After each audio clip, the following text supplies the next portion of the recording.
ನಿಮ್ಮ ಬಿಡುವಿನ ಸಮಯದಲ್ಲಿ ಕೃತಿಕಾ ಕುಟೀರ ಯೂಟ್ಯೂಬ್ ಚಾನೆಲ್ ನೋಡ್ತಾ ಇರುವಂತಹ ಎಲ್ಲರಿಗೂ ಕೃತಿಕಾ ಕಡೆಯಿಂದ ನಮಸ್ಕಾರ. ಪ್ರತಿಯೊಂದು ಒಳ್ಳೆ ಕಾರ್ಯಕ್ರಮಗಳಾಗಬೇಕು ಅಂತಂದ್ರು, ಮನೆಯಲ್ಲಿ ಒಂದು ಶುಭ ಕಾರ್ಯ ಆಗಬೇಕು ಅಂತಂದ್ರೆ, ಮನೆಯಲ್ಲಿ ಕಾರು, ಸ್ಕೂಟರು, ಚಿನ್ನನ ತಗೋಬೇಕು ಅಂತ ಅಂದ್ರೂ ನಾವು ಕಾಲವನ್ನ ನೋಡ್ತೀವಿ, ಒಳ್ಳೆ ಸಮಯ ಯಾವುದು ಅಂತ ನೋಡ್ತೀವಿ.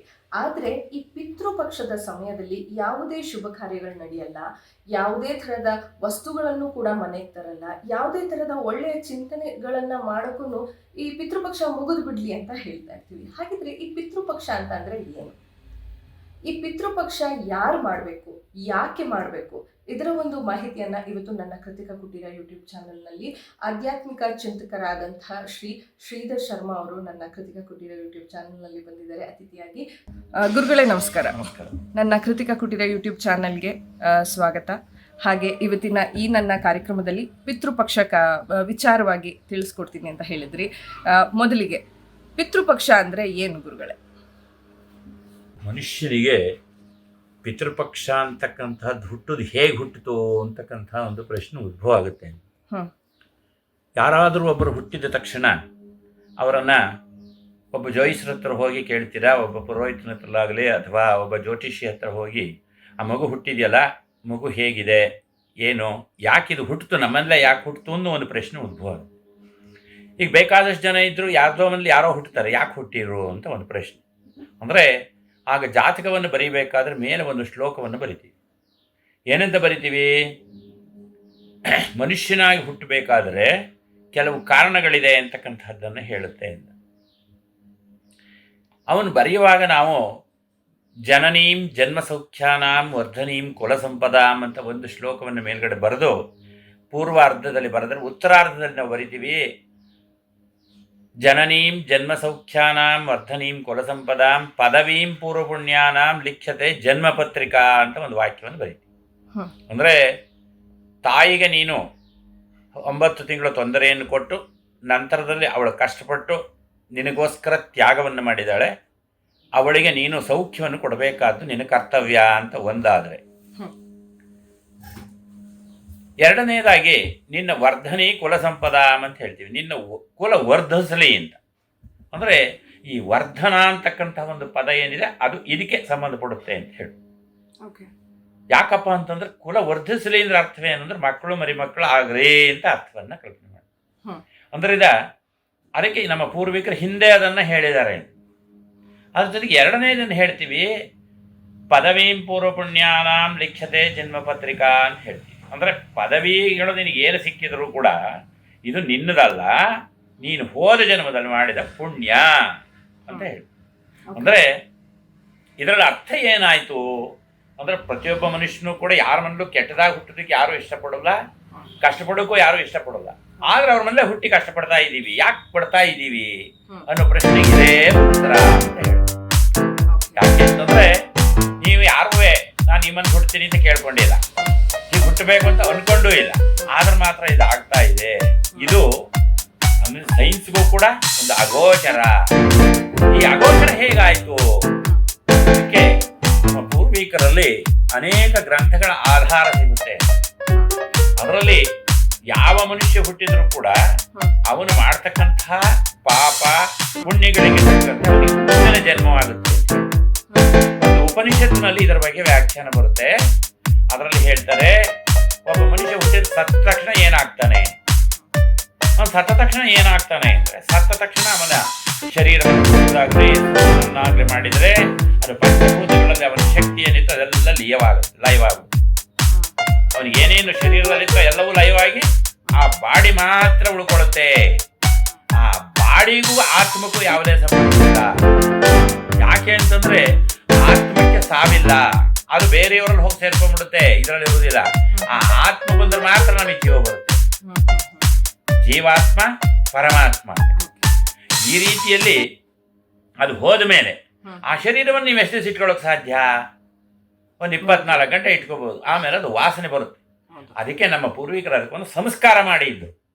ಎಂತಹ ಸಂಸ್ಕಾರ ಅಂದರೆ ಅದರಿಂದ ಬೇರೆಯವರಿಗೆ ತೊಂದರೆ ಆಗಬಾರದು. ಅದು ನಿಮ್ಮದೇ ಆಗಿರ್ತಕ್ಕಂತಹ ಒಂದು ಸ್ವತ್ತು. ಅಂದರೆ ತಂದೆ ತಾಯಿಗಳ ಸಮ್ಮಿಲನದಿಂದ ಹುಟ್ಟಿದ್ರಿಂದ ನಿಮ್ಮಿಬ್ಬರಿಗೂ ಅಧಿಕಾರ, ಮುಂದೆ ಮಕ್ಕಳು ಹುಟ್ಟಿದ್ರೆ ಆ ಮಕ್ಕಳಿಗೂ ಅಧಿಕಾರ. ಅವರು ಅದನ್ನು ಸಂಸ್ಕಾರ ಮಾಡಿ ಅಂದರು.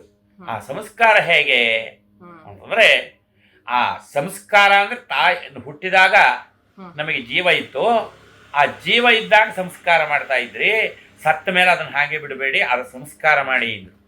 ಆ ಸಂಸ್ಕಾರ ಇದೆಯಲ್ಲ, ಅದರಲ್ಲಿ ಷೋಡಶ ಸಂಸ್ಕಾರದಲ್ಲಿ ಇದು 16ನೇ ಸಂಸ್ಕಾರ ಅಂತ ಹೇಳ್ತೀವಿ. ಯಾಕಪ್ಪ ಅಂತಂದ್ರೆ, ತಂದೆ ತಾಯಿಗಳು ಮಕ್ಕಳಿಗೆ ಮಾಡುವಾಗ ಅಕ್ಕಪಕ್ಕದಲ್ಲಿ ತಂದೆ ತಾಯಿ ಕೂತ್ಕೊಂಡು ಮಧ್ಯದಲ್ಲಿ ಮಗನ ಕೂರಿಸ್ಕೊಂಡು ನಾನು ಇಂಥ ಕರ್ಮವನ್ನು ಮಾಡ್ತೀನಿ, ಇಂಥದ್ದು ಮಾಡ್ತೀನಿ ಅಂತ ಹೇಳ್ತಾನೆ. ಸತ್ತು ಬಿಡ್ತಾನೆ. 15 ಸಂಸ್ಕಾರದವರೆಗೂ ಅವನು ಮಾಡಿಬಿಡ್ತಾನೆ. 16ನೇ ಸಂಸ್ಕಾರಕ್ಕೆ ಅವನು ಇರೋದೇ ಇಲ್ಲ, ಅವನೇ ಸತ್ತೋಗ್ಬಿಡ್ತಾನೆ.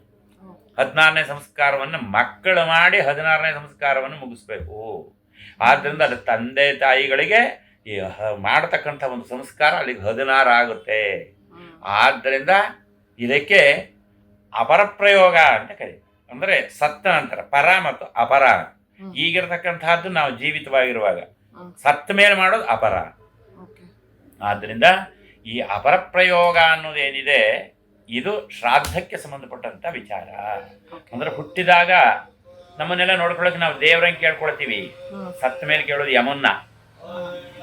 ಸಾಯೋವರೆಗೆ ನಮಗೆ ದೇವರು, ಸತ್ತ ಮೇಲೆ ದೇವರಲ್ಲ ಯಮ.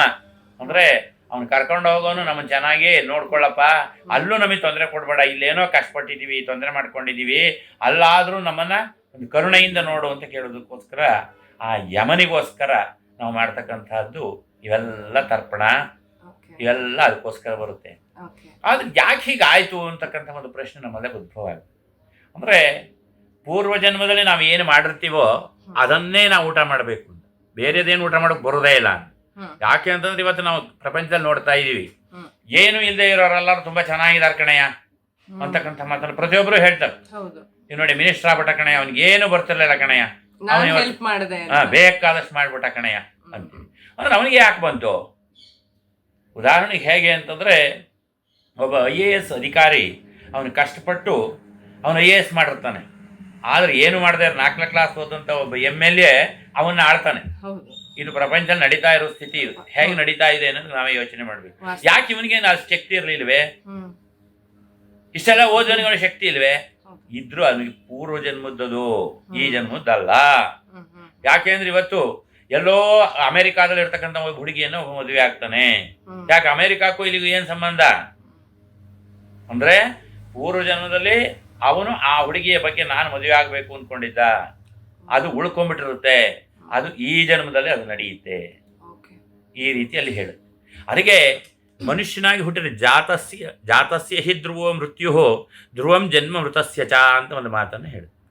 ಯಾರೇ ಹುಟ್ಟಿದ್ರು ಕೂಡ ನಮ್ಮಲ್ಲಿ 2 ಭಾಗದ ಮನುಷ್ಯರು ಹುಟ್ತೀವಿ ಅಂತ ಹೇಳು. ಒಂದು ಯೋನಿಜ ಮತ್ತು ಅಯೋನಿಜ. ನಾವು ಯಾರು ಸ್ತ್ರೀಯರ ಯೋನಿಯಿಂದ ಬರ್ತೀವೋ ನಾವೆಲ್ಲ ಯೋನಿಜರು ಅಂತ. ಆದರೆ ಯಾರು ಕಷ್ಟ ಸುಖಗಳೇ ಇಲ್ಲದೆ ಇರ್ತಕ್ಕಂಥವ್ರು ಇದಾರಲ್ಲ ಅಯೋನಿಜರು ಅಂತ. ಈಗ ದೇವತೆಗಳನ್ನ ನಾವು ಅಯೋನಿಜರು ಅಂತ ಕರಿತೀವಿ. ಯಾಕೆಂದ್ರೆ ಅವ್ರು ಕಷ್ಟ ಹೇಳ್ಕೊಂಡಿದಾರ, ಸುಖ ಹೇಳ್ಕೊಂಡಿದಾರ, ನಾವು ಮನುಷ್ಯರೆಲ್ಲ ಹೇಳ್ಕೊತೀವಿ ಕಷ್ಟ. ಆದರೆ ಆ ಮನುಷ್ಯ ಜನ್ಮ ಅಂತಕ್ಕಂಥದ್ದು ಇದೆಯಲ್ಲ, ಅದು ಒಂದು ವಿಶೇಷ. ಯಾಕೆ ಅಂತಂದ್ರೆ ಸರ್ವೇಷಾಂ ಪ್ರಾಣಿನಾಂ ಶ್ರೇಷ್ಠ ಪ್ರಾಣಿನಾಂ ಬುದ್ಧಿಜೀವಿನಃ ಬುದ್ಧಿಜೀವಿಸು ನರಾಶ್ರೇಷ್ಠ ಅಂತ ಒಂದು ಮಾತನ್ನು ಹೇಳಿ. ಅಂದ್ರೆ ಮನುಷ್ಯನಾಗಿ ಹುಟ್ಟಿದವನಿಗೆ 2 ಅವಕಾಶಗಳಿದೆ. ಒಂದು, ಅವನು ಒಳ್ಳೆಯದನ್ನು ಮಾಡಿ ತಾನು ಸ್ವರ್ಗಲೋಕಕ್ಕೆ ಹೋಗಬಹುದು. ಅದೇ ಪ್ರಾಣಿಗಳಿಗೆ ಅದು ಅವಕಾಶ ಇಲ್ಲ. ಆದ್ದರಿಂದ ಮನುಷ್ಯನಾಗಿ ಹುಟ್ಟತಕ್ಕಂಥದ್ದು ಬಹಳ ಮುಖ್ಯ. ಆದರೆ ಅದನ್ನು ಸಾರ್ಥಕಪಡಿಸ್ಕೊಳ್ಬೇಕು. ಆ ಸಾರ್ಥಕಪಡಿಸ್ಕೋಬೇಕು ಅಂತಂದರೆ ಮನುಷ್ಯನಾಗಿರ್ತಕ್ಕಂಥವನು ಋಣವನ್ನು ತೀರಿಸ್ಬೇಕು. ಎಂತಹ ಋಣ ಅಂದರೆ ಮನುಷ್ಯ ಹುಟ್ಟಿದ್ರೆ 3 ಋಣ ತೀರಿಸ್ಬೇಕು ಅಂತ. ಒಂದು ದೇವಋಣ, ಪಿತೃಋಣ ಮತ್ತು ಋಷಿ ಋಣ. ಈಗ ದೇವಋಣವನ್ನು ತೀರಿಸಬೇಕು ಅಂತಂದರೆ ದೇವತಾ ಪೂಜೆಗಳನ್ನು ಮಾಡೋದ್ರಿಂದ ನಮ್ಮ ಋಣ ತೀರುತ್ತೆ ಅಂತ. ಅದೇ ಒಬ್ಬ ತಾಯಿ ತಂದೆ ನಮಗೋಸ್ಕರ ಒಂದು ತ್ಯಾಗವನ್ನು ಮಾಡಿದ್ದಾರೆ. ಯಾಕೆಂದ್ರೆ ನಾವು ಕರ್ಮಯೋನಿಯಲ್ಲಿ ಹುಟ್ಟಿದ್ದೀವಿ. ಆ ಕರ್ಮವನ್ನು ಮಾಡೇ ತೀರಿಸ್ಕೊಳ್ಬೇಕು. ಇಲ್ಲ ಅಂತಂದ್ರೆ ನಮಗೆ ಪುನರಪಿ ಜನನಂ ಪುನರಪಿ ಮರಣಂ ಪುನರಪಿ ಜನನಿ ಝಠರೇಶಯನಂ ಇಹ ಸಂಸಾರೇ ಬಹುದುಸ್ತಾರೆ ಕೃಪಯಾಪಾರೆ ಪಾಹಿ ಮುರಾರೆ ಅಂತ ಶಂಕರ ಭಗವತ್ಪಾದರು ಹೇಳ್ತಾರೆ. ಅಂದ್ರೆ ನೀನು ಮುಕ್ತನಾಗೋ, ಈ ಜೀವನವನ್ನು ಪರ್ಮನೆಂಟ್ ಆಗಿ ಇಟ್ಕೋಬೇಡ. ಇದು ಯಾವುದೂ ಶಾಶ್ವತವಿಲ್ಲ, ಇದರಿಂದ ಏನು ಸುಖವೂ ಇಲ್ಲ ಅಂತ ಹೇಳ್ತಾರೆ. ಆದ್ದರಿಂದ ಇದಕ್ಕೆ ನಾವು ಮುಕ್ತರಾಗುವುದಕ್ಕೋಸ್ಕರ ಮಾಡ್ತಕ್ಕಂಥದ್ದು. ಹಾಗೆ ನಾವು ಒಬ್ಬರು ಮುಕ್ತರಾದ್ರೆ ಸಾಕೆ. ನಮ್ಮನ್ನು ನಂಬಿದ್ದಂತ, ನಮ್ಮನ್ನು ಸಾಕಿ ಸಲಹಿದಂಥವ್ರಿಗೆ ಅವರಿಗೂ ಕೂಡ ಮುಕ್ತಿಯನ್ನು ಕೊಡಬೇಕು. ಆ ಮುಕ್ತಿಯನ್ನು ಕೊಡಬೇಕು ಅಂದ್ರೆ ಇರುವಾಗ ಜೀವತೋ ವಾಕ್ಯಕರಣ, ಯಾರು ಜೀವಿತವಾಗಿದ್ದಾಗ ಅವರ ವಾಕ್ಯಗಳನ್ನು ಕೇಳಿ, ಅವ್ರು ಯಾರು ಕೆಟ್ಟದಾಗಲಿ ಅಂತ ಯಾವ ತಂದೆ ತಾಯಿನೂ ಹೊಂದಿರೋದಿಲ್ಲ. ಅವರಿಗೆ ಜೀವದಲ್ಲಿದ್ದಾಗ ಒಳ್ಳೆಯದನ್ನು ಮಾಡ್ಕೊಂಡು ಹೋಗಬೇಕು. ಸತ್ತ ಮೇಲೆ ಅದನ್ನು ಮನೇಲಿಟ್ಕೊಳ್ಳೋಕೆ ಸಾಧ್ಯನೇ ಇಲ್ಲ. ಅದಕ್ಕೆ ಸಂಸ್ಕಾರ ಮಾಡು. ಇದು ಪೂರ್ವದಲ್ಲಾದಂತಹ ಸಂಸ್ಕಾರ ಸ್ವಲ್ಪ ಸಿಕ್ಕಿದ್ರೆ ಅವನು ಸತ್ತ ನಂತರ ಮಾಡ್ತಕ್ಕಂಥ ಶ್ರಾದ್ದಕ್ರಿಯೆಗಳಿಂದ ಅವನಿಗೆ ಮುಕ್ತಿಯನ್ನು ಮಾಡಬಹುದು. ಯಾಕೆ ಅಂತಂದ್ರೆ ಈಗ ಅವನು ಜೀವಂತವಾಗಿದ್ದಾಗ ಅವನಿಗೆ ದಾನ ಮಾಡೋ ಶಕ್ತಿ ಇರಲ್ಲ. ಮಕ್ಕಳನ್ನ ಸಾಕೋದೇ ಒಂದು ದೊಡ್ಡ ಪ್ರಶ್ನೆ ಆಗುತ್ತೆ. ಇವೆಲ್ಲ ಆದಾಗ ಅವನು ಮಕ್ಕಳಿಗೋಸ್ಕರ ತ್ಯಾಗ ಮಾಡ್ತಾನೆ. ಆದ್ರೆ ಅವತ್ತೇ ದಾನ ಮಾಡಬಹುದಾಗಿತ್ತು, ಮಾಡಿಲ್ಲ. ಅವನು ಯಾಕೆ ಮಾಡಲಿಲ್ಲ? ಮಕ್ಕಳು ಚೆನ್ನಾಗಿರ್ತಾರೆ, ಮಕ್ಕಳು ಮಾಡ್ತಾರೆ, ಮುಂದೆ ಚೆನ್ನಾಗಬಹುದು. ಮನುಷ್ಯನಿಗೊಂದು ಆಸೆ ಏನಪ್ಪಾ ಅಂತಂದ್ರೆ ಪ್ರತಿಯೊಬ್ಬನಿಗೂ ಇಂದಲ್ಲ ನಾಳೆ ಒಳ್ಳೇದಾಗುತ್ತೆ ಅಂತಲೇ ನಾವು ಬದುಕಿರೋದು. ಇಲ್ಲ ಯಾರು ಬದುಕ್ತಿರ್ಲಿಲ್ಲ, ಎಲ್ಲ ಸತ್ತೋಗ್ಬಿಡ್ತಿದ್ದು. ಯಾಕೆ ಅಂದ್ರೆ ಇವತ್ತೇ ನಾವು ಊಟ ಬಿಟ್ಬಿಟ್ರು ಆಗುತ್ತೆ, ಸತ್ತೋಗ್ತೀವಿ, ಇಲ್ಲ ಅಂತಲ್ಲ. ಆದ್ರೆ ನಾವು ಬಿಡೋಕೆ ತಯಾರಿಲ್ಲ. ಯಾಕೆಂದ್ರೆ ಮುಂದೆ ಒಳ್ಳೇದಾಗುತ್ತೆ ನೋಡಬಹುದು ಅನ್ನೋದು ಆಸೆ ನಮ್ಗೆ. ಆ ಆಸೆಗೋಸ್ಕರ ಮಕ್ಕಳ ಮೇಲೆ ನಾವು ಆಸೆಯನ್ನು, ವ್ಯಾಮೋಹವನ್ನು ಇಟ್ಕೊಂಡಿರ್ತೀವಿ. ಆ ಮಕ್ಕಳುಗಳು ನಾವು ಏನು ಅಂದ್ಕೊಂಡಿರ್ತೀವೋ ಅದನ್ನು ಮಾಡಿ ಅವರಿಂದ ನಮ್ಮನ್ನು ಮುಕ್ತಿ ಮಾಡ್ತಾರೆ. ಅದಕ್ಕೋಸ್ಕರನೇ ಈ ಶ್ರಾದ್ದಕ್ರಿಯೆ ಅಂತಕ್ಕಂತಹದ್ದು ಸತ್ತ ನಂತರದಲ್ಲಿ ಮಾಡ್ತಕ್ಕಂತಹದ್ದಕ್ಕೆ ಶ್ರಾದ್ದಕ್ರಿಯೆ ಅಂತ ಹುಟ್ಟಿತು ಅಂತ ಹೇಳಿ. ಇದನ್ನ ಅವರವರ ಆಚಾರಗಳಿಗೆ ತಕ್ಕಂತೆ ಬ್ರಾಹ್ಮಣರಲ್ಲಿ ಒಂಥರ, ವೈಶ್ಯರಲ್ಲಿ, ಶೂದ್ರರಲ್ಲಿ ಅಂತ 4 ಬಗೆ ಏನಿದೆ ನಮ್ಮಲ್ಲಿ. ಅದರಲ್ಲಿ ಎಲ್ಲರೂ ಅವರವರಿಗೆ ತಕ್ಕಂತೆ ಒಂದೊಂದು ವಿಧಾನವನ್ನು ಮಾಡಿದ್ದಾರೆ. ಯಾಕೆ ಮಾಡಿರು ಅಂತಕ್ಕಂಥದ್ದು ಒಂದು, ಎಲ್ಲರೂ ಕೂಡ ಒಂದೇ ಕರ್ಮವನ್ನು ಒಂದೇ ಥರ ಮಾಡೋದಾದರೆ ಪುರುಸತ್ತೆಯಲ್ಲಿರುತ್ತೆ ಒಂದು ಯೋಚನೆಯೂ ಇದೆ. ಈಗ ಎಲ್ಲರಂತೆ ಶ್ರಾದ್ದಾದಿ ಕ್ರಿಯೆಗಳನ್ನು ಎಲ್ಲರೂ ಮಾಡ್ತಾ ಹೋದರೆ, ಈಗ ಒಂದು ದಿವಸ ಒಳ್ಳೆ ಮಳೆಯಾದಂಥ ಒಂದು ಕಾಲ ಬಂದಾಗ ಅವನು ಬಿತ್ತಬೇಕಾದಂಥ ಒಬ್ಬ ರೈತನಿಗೆ ನೀನು ತಿಥಿ ಮಾಡು ಅಂತ ಕೂತ್ಕೊಂಡ್ರೆ ಅವನು ಬಿತ್ತಲಿಲ್ಲ ಅಂದರೆ ಬೆಳಗ್ಗೆ ಊಟ ಮಾಡೋದು ಎಲ್ಲಿ? ಇದು ಒಂದು ಪ್ರಾಬ್ಲಮ್ಮು. ಇದಕ್ಕೆ ದೈವಿಕ ಚಿಂತನೆಯನ್ನು ಮಾಡಿದ ಮಹರ್ಷಿಗಳು ಕಂಡುಕೊಂಡರು. ಇದಕ್ಕೆ ಒಂದು ಕಾಲವನ್ನು ಮಾಡೋಣ. ಈ ಕಾಲ ಹೇಗಿರಬೇಕು? ಒಂದು 15 ದಿವಸ ಅವರು ಫ್ರೀ ಆಗಿರಬೇಕು. ಆ ಕಾಲದಲ್ಲೇ ಮಾಡಬೇಕು. ಯಾಕೆ ಅಂತಂದರೆ ಗೌರಿ ಹಬ್ಬ ಅಂತಕ್ಕಂಥದ್ದು ಬಂದ ನಂತರ ಹೆಚ್ಚು ಕಮ್ಮಿ ಬೆಳೆಗಳನ್ನು ಎಲ್ಲ ಮಾಡಿಬಿಟ್ಟಿರ್ತಾನೆ ರೈತ. ಆಗ ಈ 15 ದಿವಸಗಳನ್ನು ಫ್ರೀ ಆಗಿರೋಕ್ಕೆ ಅವಕಾಶವಿದೆ. ಆದ್ದರಿಂದ ಏನು ಮಾಡಿದರು, ಒಂದು 15 ದಿವಸಗಳನ್ನು ಯಮನಲ್ಲಿ ಕುರಿತು ಕೇಳಿಕೊಂಡು ನೀನು ಈ ರೀತಿ ಮಾಡು. ಆ 15 ದಿವಸಗಳಲ್ಲಿ ನಿಮ್ಮ ಪಿತೃಗಳನ್ನು, ಅವರವರ ಪಿತೃಗಳನ್ನು ಅವ್ರಿಗೆ ಊಟಕ್ಕೋಸ್ಕರ ಕಳಿಸು. ಅದು 360 ದಿವಸಗಳಿಗೆ ಒಂದು ಬಾರಿ ಮಾಡಿದರೂ ಕೂಡ ದಿವಸ ಮಾಡದಂತಾಗುತ್ತೆ. ದೇವಮಾನವ ಯುಗ, ಮನುಷ್ಯಮಾನ ಯುಗ ಅಂತ ಕರಿತೀವಿ. ಆದ್ದರಿಂದ ನಮ್ಮ ಪೂರ್ವಿಕರಲ್ಲಿ ಅನೇಕ ಮಹರ್ಷಿಗಳು ಕೂತು ತಪಸ್ಸನ್ನು ಮಾಡಿ ಯಮನಲ್ಲಿ ಒಂದು ಮಾತನ್ನು ಕೇಳಿಕೊಂಡ್ರು. ಎಲ್ಲರೂ ಹೀಗೆ ಮಾಡೋಕ್ಕೆ ಸಾಧ್ಯವಿಲ್ಲ, ತೊಂದರೆ ಆಗುತ್ತೆ. ಅದರಲ್ಲಿ ಸರ್ವೇ ಕಾರುಣ್ಯ ಪಿತೃಣಾಮ ಅಂತ ಮಾಡಬೇಕು. ಹಾಗೆ ಮಾಡೋಕ್ಕಾಗೋದಿಲ್ಲ. ನಮ್ಮ ಪಿತೃಗಳಲ್ಲಿ ನಾವು 3 ಜನಕ್ಕೆ ಮಾತ್ರ ನೀವು ಊಟ ಹಾಕ್ತೀರಿ ನೀವು. ಆದರೆ ಇದು ಉಳಿದವ್ರ ಗತಿ ಏನು? ಯಾಕೆಂದರೆ ನಾನಾ ಯೋನಿಗಳಲ್ಲಿ ಅವ್ರು ಹುಟ್ಟಿರಬಹುದು. ಅವರಲ್ಲಿ ಬೇಕಾದಷ್ಟು ನಿಮ್ಮ ವಂಶದಲ್ಲೇ ಏನೋ ಮಾಡ್ಕೊಂಡು ಸತ್ತಿರಬಹುದು, ಇಲ್ಲ ನೀರು ಬಿದ್ದು ಸತ್ತಿರಬಹುದು, ಆಕ್ಸಿಡೆಂಟ್ ಆಗಿ ಸತ್ತಿರಬಹುದು, ದೊಡ್ಡಪ್ಪ ಚಿಕ್ಕಪ್ಪಂದರು ಯಾರೋ ಏನೋ ತಪ್ಪು ಮಾಡಿ ಎಲ್ಲೋ ಯಾರನ್ನೋ ಮದುವೆ ಆಗಿ ಏನೋ ಆಗಿರಬಹುದು.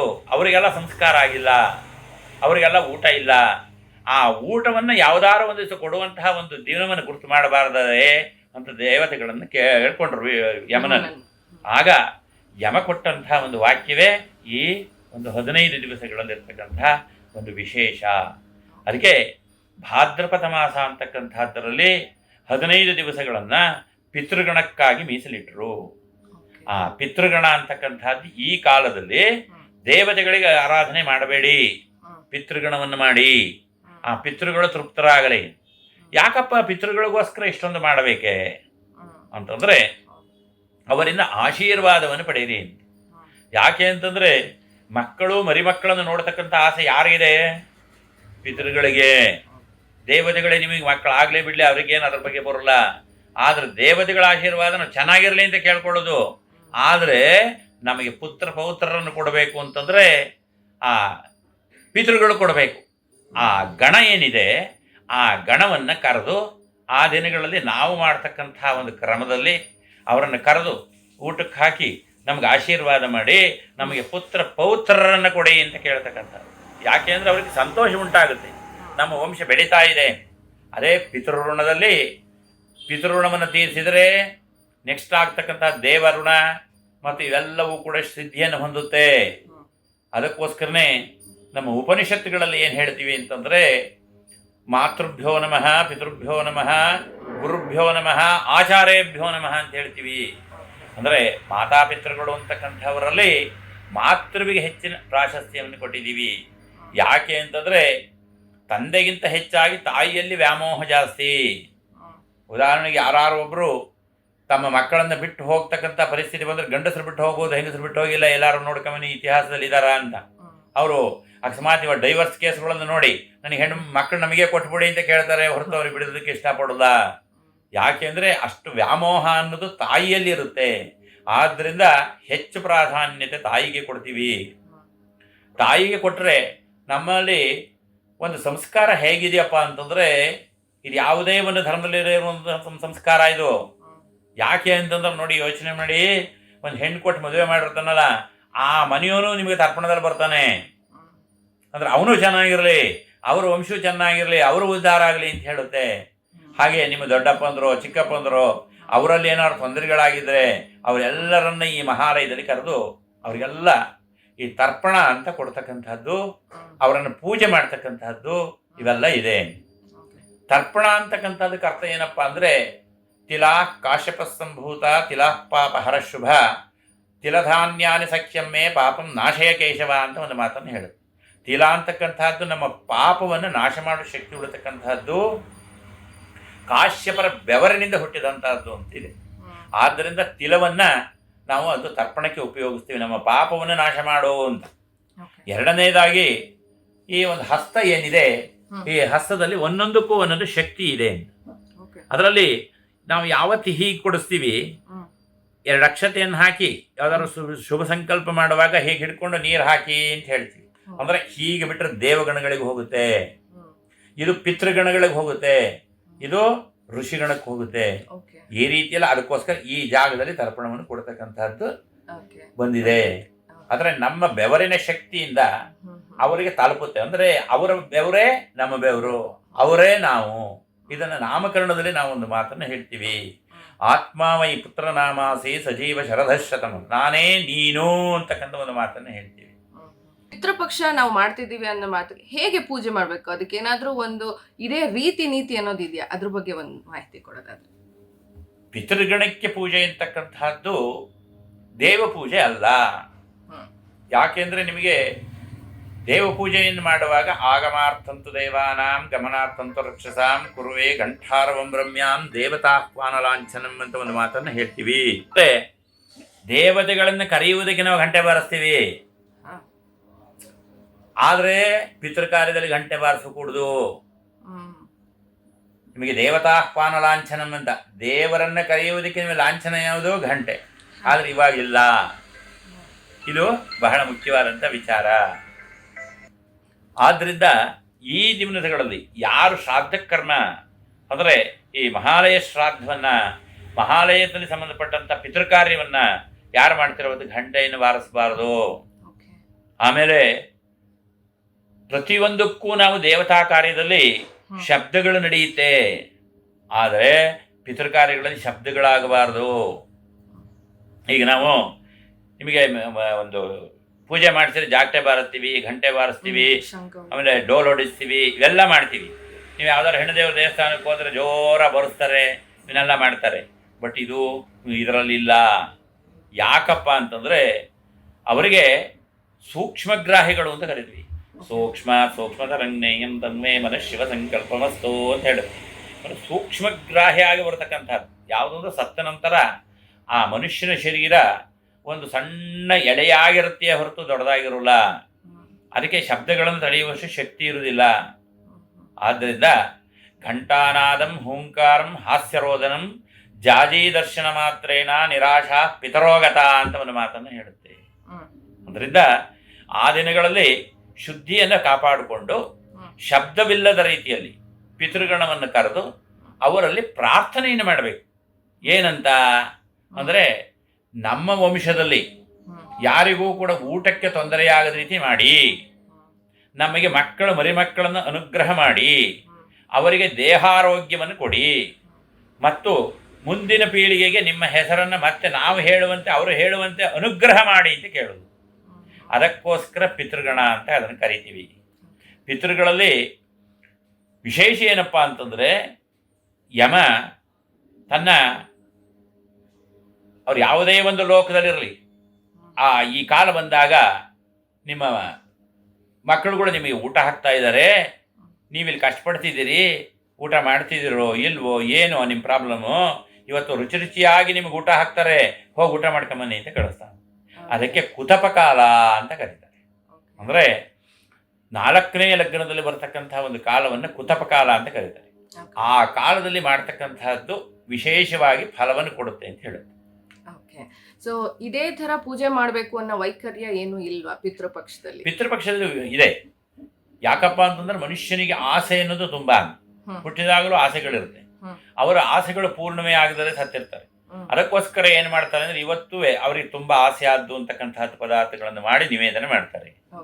ಪಿತೃಗಣವನ್ನು ಕರೀತಕ್ಕಂತಹದ್ದು ಯಾವ ರೂಪದಲ್ಲಾರು ಕರೀತಾರೆ. ಯಾವುದೋ ಒಂದು ಫೋಟೋದಲ್ಲಿ ಕರ್ಕೋಬಹುದು ಅವರು, ಇಲ್ಲ ಪಿಂಡ ಪ್ರದಾನ ಮಾಡಿ ಪಿಂಡದಲ್ಲಿ ಕರೀಬಹುದು, ಇಲ್ವಾ ಅವ್ರಿಗೆ ಆಗ್ಲಿಲ್ಲ ಅಂದ್ರೆ ಒಂದು ಚೆಂಬು ನೀರಿಟ್ಟು ಅದರ ಮೇಲೆ ಕರೀಬಹುದು.